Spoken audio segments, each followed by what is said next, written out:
দেখতে কাঠগোলাপের মতো হলেও এই ফুলগুলো কিন্তু কাঠগোলাপ না। জানি না এগুলোর নাম কি। ছবিতে যে সবজিগুলো দেখতে পাচ্ছেন সেগুলো কিন্তু আমার ছাদের সবজি। একদম তরতাজা টাটকা লকলকে শাক এবং সবজিগুলোই আপনাদেরকে দেখাচ্ছি। প্রথমেই ছবিগুলো শেয়ার করে নিলাম। এখন আপনাদেরকে দেখাবো বিকেলবেলা আমি ছাদে গিয়ে কি করেছি। দেখতে পাচ্ছেন ছাদে আমি বরবটির গাছ লাগিয়েছিলাম, সেখানে বেশ লকলকে বরবটি হয়েছে। এখান থেকে কিন্তু আমি এই সপ্তাহে প্রায় 1 কেজির মতো বরবটি নিয়েছি।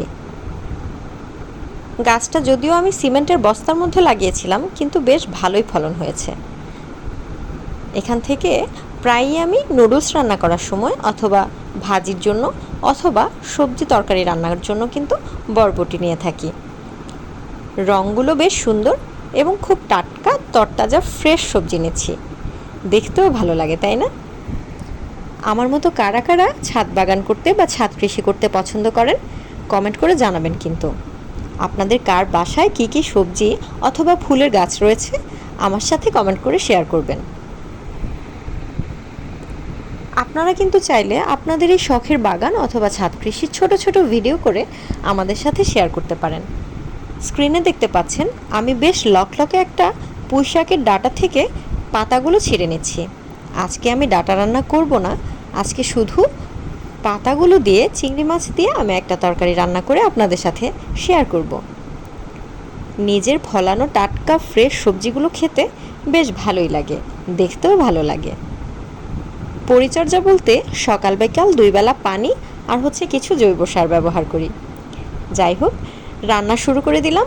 প্রথমে আমি পেঁয়াজ কুচি, রসুন কুচি এবং তেল দিয়ে চুলোতে বসিয়ে দিলাম।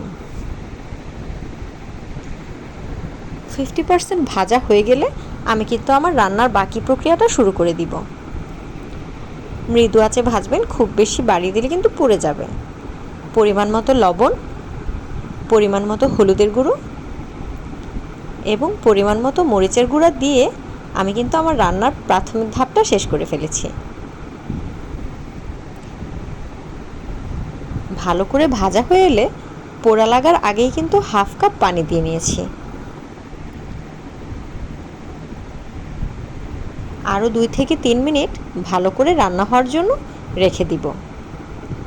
মশলাটা ভাজা হয়ে গেলে তারপর আমি এখানে দিয়ে নেব আগে থেকে ধুয়ে রাখা চিংড়ি মাছ।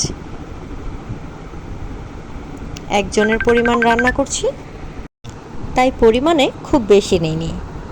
আপনারা যারা বেশি মানুষের জন্য রান্না করবেন অবশ্যই আপনাদের পরিমাণ মতো নিয়ে নেবেন।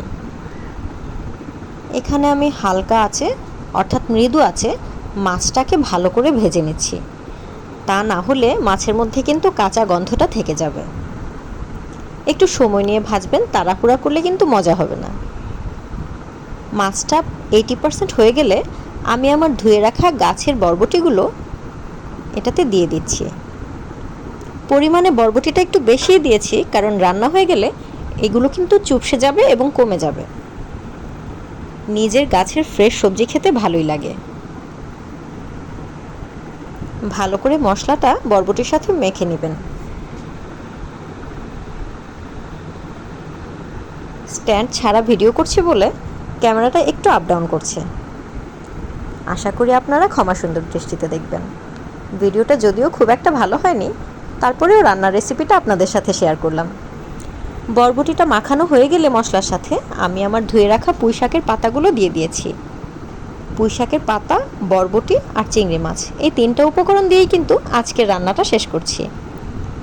ভালো করে মশলাটা মাখানো হয়ে গেলে এটা সিদ্ধ হওয়ার জন্য আমি ঢেকে 5 থেকে 7 মিনিট রেখে দিয়েছি। নামানোর আগে কাঁচামরিচ দিয়ে লবণ টেস্ট করে অবশ্যই নামাবেন। আমি খুব একটা ঝোল রাখবো না, তাই একটু সিদ্ধ হয়ে যাওয়ার পরেই ঝোলটা শুকিয়ে নিলাম। নিচে যেন পোড়া লেগে না যায় তাই বারবার নাড়াচাড়া করে নিচ্ছি। আপনারা আপনাদের পছন্দ মতো সবজি অথবা অন্য কোনো কিছু মিক্সড করতে পারেন, কিন্তু এভাবে রান্না করে খেলেও খুব একটা খারাপ হবে না। বাসায় এভাবে রান্না করে টেস্ট করে দেখবেন আর আমাকে কমেন্ট করে জানাবেন আমার এই রেসিপিটা আপনাদের কাছে কেমন লেগেছে। ঝটপট রান্নার জন্য এই রেসিপিটা কিন্তু খারাপ না। 10 থেকে 15 মিনিট সময় নিয়ে এই রান্নাটা রান্না করে ফেললে আপনাদের একটা আইটেমও বেড়ে গেল, খুব একটা ঝামেলাও হলো না। আমার খুব ইজি রেসিপিগুলো আমি চেষ্টা করি আপনাদের সাথে শেয়ার করার জন্য। আপনাদের কোনো ইজি রেসিপি থাকলে অবশ্যই শেয়ার করবেন। আজকের মতো বিদায় নিচ্ছি। আল্লাহ হাফেজ।